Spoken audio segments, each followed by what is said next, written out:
خالد بن ولید رضی اللہ تعالیٰ عنہ اور دو ساتھی اور تمام کافروں کی فوج میں گھر گئے.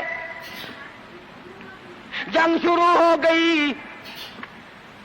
ابو عبیدہ بن جراح رضی اللہ تعالیٰ عنہ کے خام میں مدنی کریم صلی اللہ علیہ وسلم تشریف لائے. فرمایا ابو عبیدہ تو سویا ہوا ہے, میرا خالد گھیرے میں آ گیا. گھبرا کے اٹھے, شور مچایا, لوگوں جلدی کرو پہنچو, خالد گھیرے میں ہے. حضرت خالد کی بیوی ام تمیم سنتی ہے, کہنے لگی نہیں مجھے یقین نہیں آتا, میرا خالد گھیرے میں آنے والا نہیں, آ ہی نہیں سکتا. گھر میں کھڑی ہو کر چاروں طرف نظر مارتی ہے, دیکھتی کیا ہے, وہ ٹوپی جس میں امام الانبیاء محبوب کبریا حضرت محمد مصطفیٰ صلی اللہ تعالی علیہ وسلم کے منہ مبارک رکھے ہوئے تھے, وہ بھول آئے. ام تمیم کہتی ہے خالد تو ضرور گھیرے میں آ گیا, تیری ٹوپی یہاں رہ گئی. السلام علیکم دوستو, امید کرتا ہوں آپ حضرات خیریت سے ہوں گے. آج کی اس ویڈیو کے اندر میں پھر سے قاری حنیف ملتانی صاحب رحمۃ اللہ علیہ کا ایک بہترین بیان لے کر کے حاضر ہوا ہوں. امید کرتا ہوں آپ حضرات کو یہ بیان بہت زیادہ پسند آئے گا. اگر آپ نے اس بیان کو دھیان توجہ کے ساتھ سن لیا تو ضرور اس بیان سے آپ کو بہت زیادہ فائدہ ہوگا. تو چلیے اس بیان کو میں بھی سنتا ہوں اور آپ حضرات بھی میرے ساتھ اس بیان کو سنیے. جن لوگوں نے ادب کیا ان کے مقدر جاگ اٹھے, ان لوگوں کو خداوند کریم نے دنیائی میں بخت لگائے. حضرت خالد بن ولید رضی اللہ تعالی عنہ اطلاع دی گئی, خبر ملی کہ عیسائی سردار عیسائی بادشاہ 1.5 لاکھ کے قریب فوج لے کر مسلمانوں پہ حملہ کرنے کے لیے آیا ہے.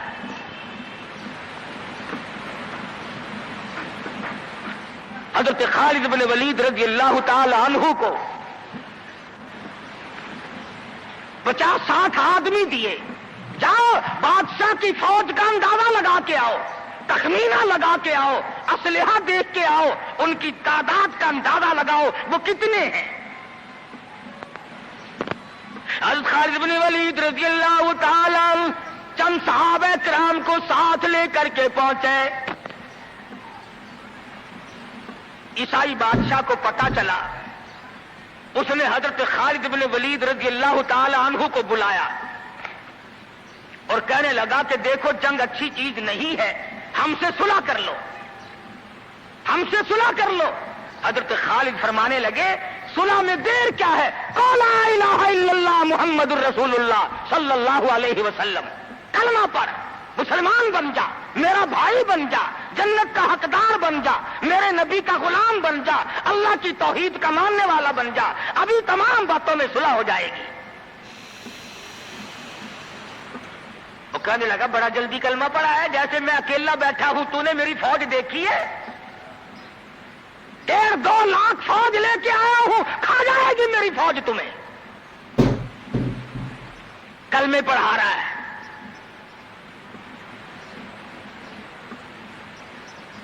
حضرت خالد کو کہنے لگا تجھے پتا نہیں تو کس کے سامنے کھڑا ہے؟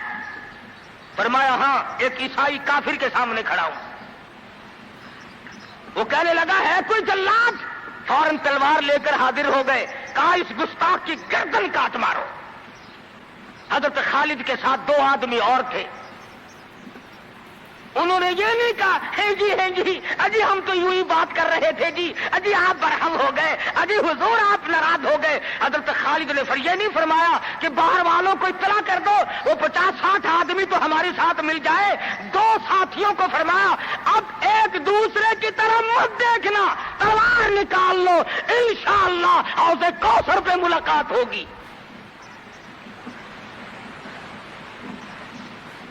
3 آدمی 1.5-2 لاکھ کے مقابلے میں ٹکرا گئے. یہ نہ سوچا کہ ہوگا کیا. حضرت خالد بن ولید رضی اللہ تعالیٰ عنہ اور 2 ساتھی اور تمام کافروں کی فوج میں گھر گئے. جنگ شروع ہو گئی. ابو عبیدہ بن جراح رضی اللہ تعالیٰ عنہ کے خام میں مدنی کریم صلی اللہ علیہ وسلم تشریف لائے. فرمایا ابو عبیدہ